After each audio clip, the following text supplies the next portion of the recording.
Jumpa lagi dengan saya Ian Pratama. Gimana kabar kalian semua? Saya harap sehat selalu ya. Nah, apa yang akan saya bahas di video kali ini? Saya ingin membahas aksi pembelian Bitcoin berlanjut mengalami kesulitan penambangan mengalahkan ATH. Nah, sebelumnya disclaimer dulu, video ini hanya bersifat sharing dan informasi.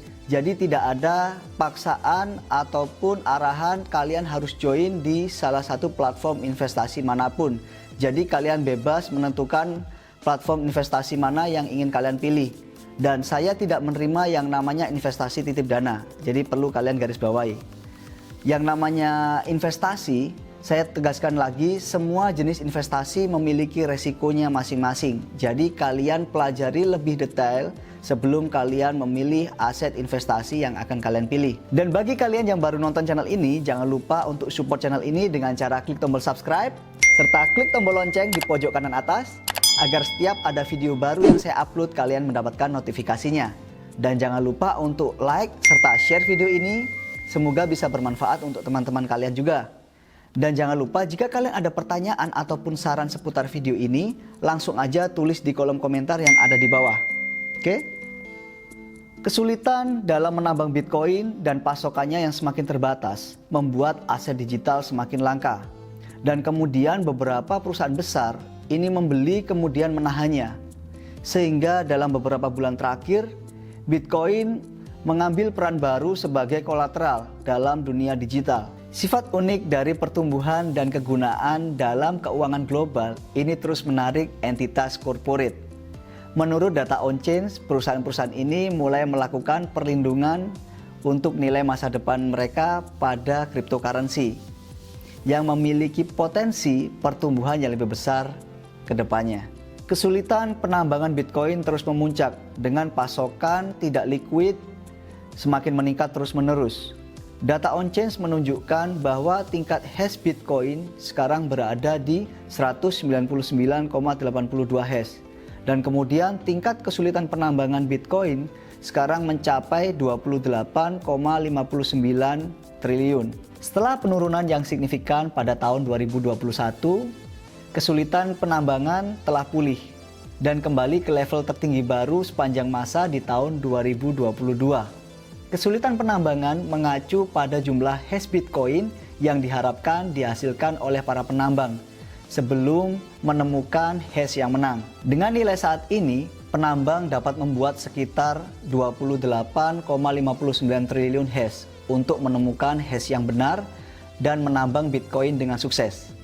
Kesulitan penambangan Bitcoin diperlukan dikarenakan untuk membuat seluruh protokol Bitcoin stabil serta membantu mempertahankan waktu blok 10 menit. Ini sangat penting untuk memastikan blok tidak dibuat lebih cepat karena lebih banyak penambang bergabung dengan ekosistem. Dengan demikian, tingkat kesulitan penambang meningkat ataupun menurun tergantung dari jumlah penambang, sehingga mengatur kelangkaannya. Menyusul larangan langsung Cina terhadap penambangan Bitcoin, migrasi penambang pindah ke negara lain seperti Kazakhstan, menyebabkan kesulitan penambang turun di tahun 2021. Tetapi dengan penambangan yang berdiri dan berjalan saat ini, kesulitan penambangan menjadi meningkat ke level paling tinggi dari yang sebelumnya belum pernah terjadi. Bersamaan dengan meningkatnya kesulitan dalam penambangan Bitcoin, pasokan Bitcoin yang tidak liquid terus meningkat dikarenakan akumulasi yang belum pernah terjadi sebelumnya. Dan pada bulan Januari, Glassnode mengamati bahwa 76% pasokan Bitcoin tidak liquid. Itu berarti hanya disimpan di dompet dan tidak ada riwayat transaksi pengeluaran. Sisa pasokan Bitcoin dipegang oleh dompet yang secara aktif menghabiskan atau menukarkan kepemilikan mereka. Nah, hal ini berkontribusi dalam kejutan pasokan dan meningkatkan kemungkinan aksi harga yang lebih lanjut. Juga analis Bitcoin, Will Clement, baru-baru ini men-tweet bahwa 63,15% dari pasokan Bitcoin tidak bergerak, setidaknya dalam 1 tahun. Jumlah saat ini hanya sedikit dari ATH sebelumnya. Secara historis, peningkatan persentase pasokan Bitcoin yang tidak bergerak biasanya berfungsi sebagai pendahulu dari lonjakan harga pada tahun 2016 dan 2020, ketika matriks ini berada di level yang sama, harga Bitcoin mengalami peningkatan ke level tertinggi baru sepanjang masa. Oleh karena itu, dengan mengikuti presiden ini, investor mungkin memposisikan diri mereka untuk membuat rezeki nomplok ketika lonjakan harga akhirnya datang. Institusi lain pun melanjutkan akumulasi Bitcoin disertai dengan rekor pembelian. Kombinasi dari meningkatnya pasokan yang tidak liquid dan kesulitan menambang Bitcoin ini bisa menyebabkan kelangkaan sehingga menyebabkan terjadinya potensi rally. Dan kemudian ini yang mengakibatkan para pemain besar ini mengakumulasi aset mereka. Jadi mereka menyimpan stok mereka dengan berbagai alasan. Pembelian Bitcoin baru-baru ini oleh Luna Foundation atau Terra Luna yang di video sebelumnya sudah saya informasikan telah menambahkan utilitas baru ke aset digital. Akuisisi saat ini melihat cryptocurrency terkemuka berfungsi sebagai aset cadangan untuk stablecoin algoritmik UST. Kemudian Luna Foundation sendiri berencana untuk membeli Bitcoin setidaknya senilai 10 miliar US dollar dengan lebih banyak stablecoin yang mengikutinya, sehingga implikasinya terhadap Bitcoin adalah positif. Juga akumulator Bitcoin abadi MicroStrategy mengumumkan bahwa akan mengakuisisi lebih banyak pada Bitcoin. Nah, perusahaan intelijen bisnis ini mendapatkan reputasi sebagai salah satu perusahaan yang membeli Bitcoin paling agresif. Ini tidak mengherankan karena perusahaan berniat untuk menahannya sebagai pelindung nilai inflasi. Pembelian terakhir senilai 190 juta US dollar. Dengan demikian, total kepemilikan menjadi 129.218 Bitcoin. Uang tunai yang digunakan untuk membeli tambahan baru ini diduga berasal dari pinjaman senilai 205 juta US dollar yang didukung Bitcoin yang baru saja diperolehnya. CEO perusahaan Michael Saylor telah menegaskan kembali bahwa dia tidak memiliki niat untuk menjual simpanannya.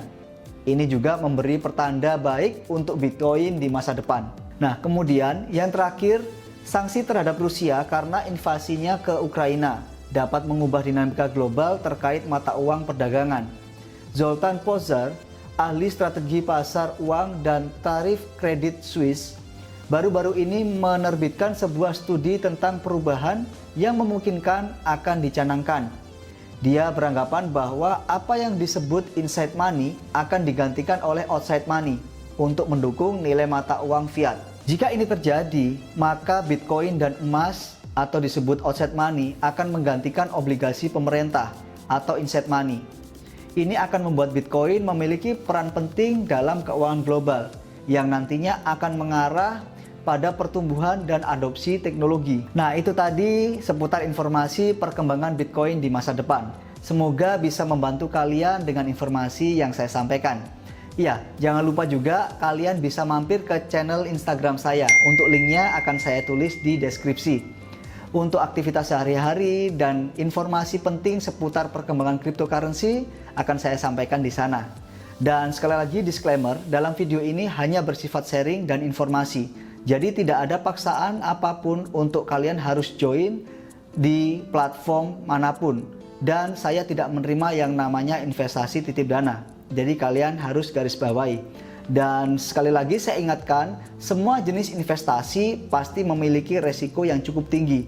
Jadi kalian harus pelajari lebih detail sebelum memilih aset atau investasi apa yang ingin kalian pilih. Dan juga bagi kalian yang belum subscribe, saya ingatkan lagi, jangan lupa untuk klik tombol subscribe dan klik tombol lonceng di pojok kanan atas agar setiap ada video baru yang saya upload kalian mendapatkan notifikasinya. Dan kemudian jangan lupa untuk like serta share video ini. Dan kemudian jika ada pertanyaan langsung aja kalian bisa tulis di kolom komentar. Saya akan jawab di video selanjutnya. Baik, saya rasa cukup. Terima kasih untuk video kali ini. Semoga kalian bisa menerima informasi yang saya sampaikan. Jangan lupa untuk tonton video di episode selanjutnya. Masih dengan saya Ian Pertama. Salam profit. Bye-bye.